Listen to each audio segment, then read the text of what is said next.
All right. Well, I'm pretty frustrated, if I'm being honest. I know you're frustrated. We're all frustrated as Sixers fans as the Sixers drop game 3 Friday night at home against Boston to fall behind in the series 2-1. Final score in this one was 114 to 102 in favor of the Boston Celtics, and this one hurts. So, again, this is Planet 76 5-minute recaps. I'm one of the co-hosts of Planet 76. My name's Troy, and we're just going to walk through, recap this one, and look forward to what's going to happen on Game 4. Again, very disappointing, very frustrating.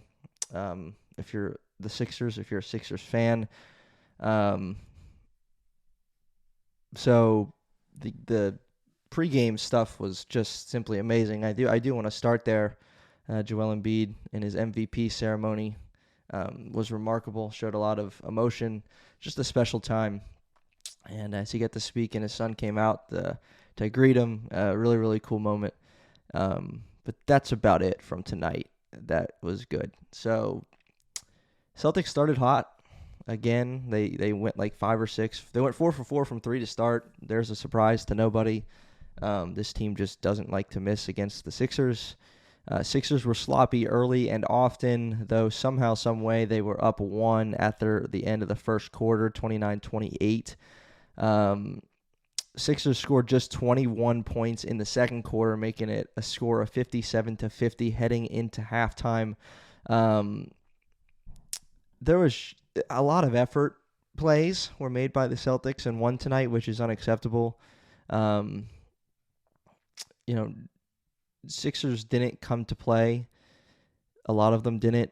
I throughout the game, I was kind of monitoring who's out here, who's actually giving some effort, who's making some hustle plays. And Joel Embiid was a guy who was hustling, making plays. George Niang fought and did better defensively than he has at other times during this series. So I thought he had some moments, actually, believe it or not, that were pretty decent and gave a lot of effort in this one. Couple others who I thought gave some effort tonight were PJ Tucker and DeAnthony Melton. No surprise there. Those guys give effort every night. But for the rest of them, especially in the first half, it was very poor. First half, Tyrese Maxey and James Harden were combined 3 for 14. James Harden was the worst player on the floor tonight, and it wasn't close. James Harden had 5 turnovers at halftime. James Harden finished the night with 16 points on 3 of 14 shooting and 5 turnovers. So he finished the game with 5 turnovers, but he just did not look good all night. He was the reason they lost. There were several moments when, it was 7, 9, 10, 11, 12-point game in favor of the Celtics. Sixers would get a couple buckets in a row. The crowd would get back into it, and James Harden would be the one to take the shot. And he would miss. The Celtics would get another, hit another 3 down the other end as soon as the Sixers cut it to 2 or to 4, and then that sucks all the momentum out. And I don't like, James Harden, I want him shooting a lot of shots, but he wasn't shooting them near the rim. He wasn't shooting them when he was, open and had other looks, but he would shoot them to end the Sixers run that they were on. He did that twice in the second half, at least twice.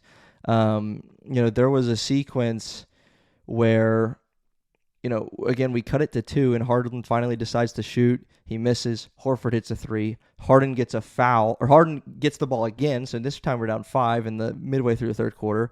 Harden misses again. Then Jaylen Brown gets a run out the other end, and Harden fouls him. So Harden misses, Horford makes, Harden misses, and Jaylen Brown gets an and one courtesy of James Harden.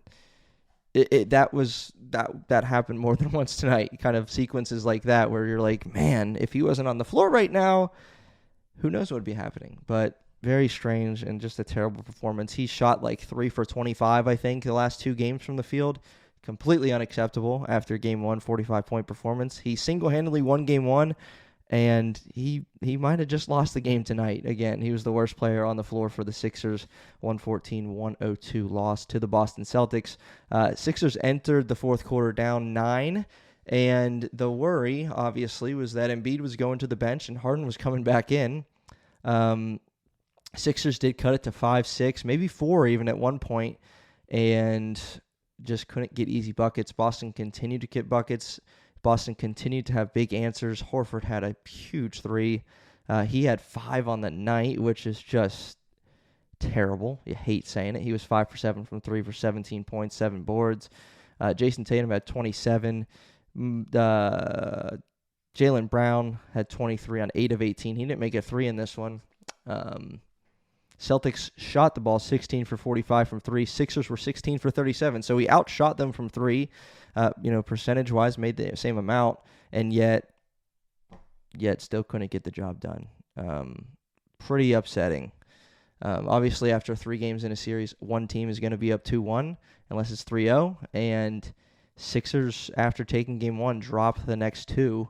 And Sunday, Game 4 in Philadelphia, again, I mean, mathematically it's not a must-win, but, like, you got to win that game to force a 3-game series where, again, you're going to have to win 1 in Boston, and that's not something you want. But that's the hole they've dug themselves in yet again.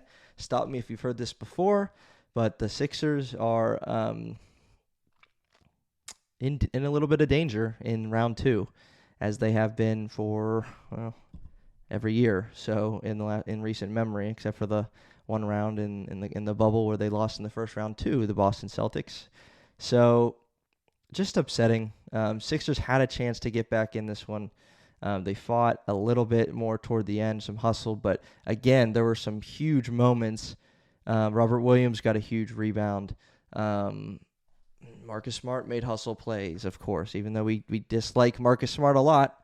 I'm not a big fan of his, but again, they made winning plays, if you can say it that way, and the Sixers didn't. They struggled. James Harden was terrible. I can't overstate that. James Harden was terrible. Embiid was the best player on the floor for the Sixers. He had a pretty good game as we run through some numbers here to wrap it up. Joel finished the night with 30 points, 13 boards, and 4 blocks. He was just a huge presence at the rim. He blocked Tatum numerous times and Brown, I think, once. He was good. He looked pretty good. He got the rust out of his system and played pretty well. PJ Tucker knocked down 3 threes in this one. D'Anthony Melton was solid. He was probably the second best player behind Joel Embiid with 14 points in 30 minutes. Played a really, really solid game. Niang gave some good minutes. Like I said, he played 19 minutes, scored 10 points, and had a couple good defensive plays. The refs were pretty terrible in the first half, probably for both sides, but I noticed a few calls that just didn't quite make sense, and they favored the Boston Celtics. Second half, I think it cleaned up a little bit, just as I'm watching, but yeah, just really, really, really, if we just think about it for a second, like, this one hurt. You didn't get enough out of Tyrese Maxey. James Harden, again, awful. Tobias Harris shot the ball 6 times. He was in foul trouble early. He finished the game with 5 fouls. But to seal the deal, they put Tobias Harris on an island with Jason Tatum. And Jason Tatum, had Tobias on an island and just made a couple jumpers that really sealed the deal after it was probably 5-6 point game with 2-3 minutes left. Jason Tatum put it away. He closed the game with Tobias Harris guarding him. Yeah, it just hurts. It hurts. We're down 2-1. You got another one at home. You got to somehow force it to be a 3-game series. Now, if you don't do that, the series is, again, likely over. But even 2-2 heading back to Boston, like, that's tough. You like the fact that you steal a game in Boston, but then when you steal a game, you hope that you can maintain home court and win 3 and 4, and they couldn't. And again, effort was an issue tonight. Just a lack of shot making at big times, and then when you do make shots, getting stops. Sixers could not get stops when they needed to do it. And again, they made a couple pushes to cut it to 2-4, got the crowd back into it, but it just wasn't enough on the defensive end where they gave up wide open 3 after wide open 3. Again, stop me if you've heard this before. Yeah. Anyway, that's it. This is Planet 76 5-minute recaps. Game 3 of the Eastern Conference semifinals, 114-102 in favor of the Boston Celtics. Sixers-Celtics do battle again in Game 4, where the Sixers hope to make this a 3-game series and tie it up 2-2 and head up to Boston. 3:30 for that one on ESPN Sunday. So we'll see you for the next installment of Planet 76 5-minute recaps. Thanks for tuning in for this one. Even though it was not the result we wanted, we'll see what's in store on Sunday. We'll see you next time.